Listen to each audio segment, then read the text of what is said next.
വെച്ചാൽ വരെ ആദ്യ കാര്യം. അപ്പോൾ ഇന്നത്തെ പ്രശ്നം പറഞ്ഞാൽ എൻ്റെ അമ്മയ്ക്ക് പണ്ടിൻ്റെ കാലത്ത് എനിക്കൊരു വെറൈറ്റി ഫുഡ് ഉണ്ടാക്കിയിട്ടുണ്ട്. നേന്ത്രപ്പഴം, കൽക്കണ്ടം, പിന്നെ ബദാം, പിന്നെ കടല ഒക്കെ ഇട്ടിട്ട് അത് വരകിയത്. അപ്പോൾ അതുണ്ടാക്കുന്ന ഒരു റെസിപ്പി എൻ്റെ അമ്മക്ക് പറഞ്ഞപ്പോൾ ഞാൻ എൻ്റെ അമ്മ ഇപ്പം ഉണ്ടാക്കിയത്. അപ്പോൾ ഉണ്ടാക്കാൻ പോവാണ്. അപ്പോൾ അതിൻ്റെ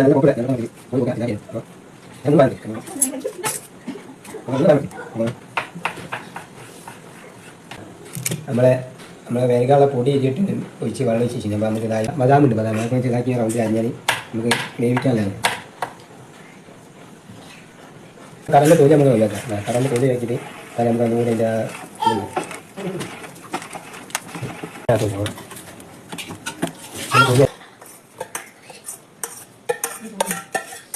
അപ്പോൾ നമ്മൾ ആ പാത്രത്തിൽ നമ്മൾ നല്ലൊരു പ്ലേറ്റിക്ക് മാറ്റി.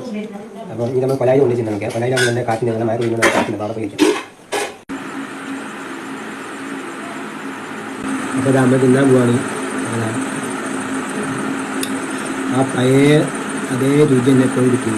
അപ്പോൾ എല്ലാവരും വീടും ട്രൈ ചെയ്യാം. ഓക്കെ, കാശുകാരനാണെങ്കിൽ കഷ്ടപ്പെടണം, മനസ്സിലായോ? ലൈഫിൽ നമുക്ക് എന്താണ് നമ്മുടെ സ്കില്ലെന്ന് റെക്കഗ്നൈസ് ചെയ്തിട്ട് അതിനു വേണ്ടി നമ്മൾ പോരാടണം. ഭാഗ്യം വേണം. അങ്ങനെയൊക്കെ ഒരുപാട് കാര്യങ്ങളുണ്ട്. ഈ സക്സസ്ഫുൾ ആയിട്ട് വന്നിരുന്നവൻ എന്തും കൊണയ്ക്കാം. അവൻ ഇനി ഒന്നും പറയാനോ ഒന്നും ചിന്തിക്കാനും ഇല്ല. കഷ്ടപ്പെടുന്നവർക്ക് അറിയാം എൻ്റെ കഷ്ടപ്പാട്. എത്രയൊക്കെ ചെയ്തിട്ട് ഒന്നും ആവാത്ത എത്രയോ മനുഷ്യരുണ്ട്. എൻ്റെ കാഴ്ചപ്പാടിൽ ഒരുത്തം സക്സസ്ഫുൾ ആവണമെങ്കിൽ അതിന് വേണ്ടത് മിനിമം കുറച്ച് ഹാർഡ് വർക്ക്, ഡെഡിക്കേഷൻ. നമുക്ക് എന്താടാ നിന്റെ പേര്? മാധവൻ. വട്ടപ്പേര് പറയടാ. മീശ മാധവൻ. എന്നാ മീശയൊന്ന് പിരിച്ചേ, ഒന്ന് കാണട്ടെ.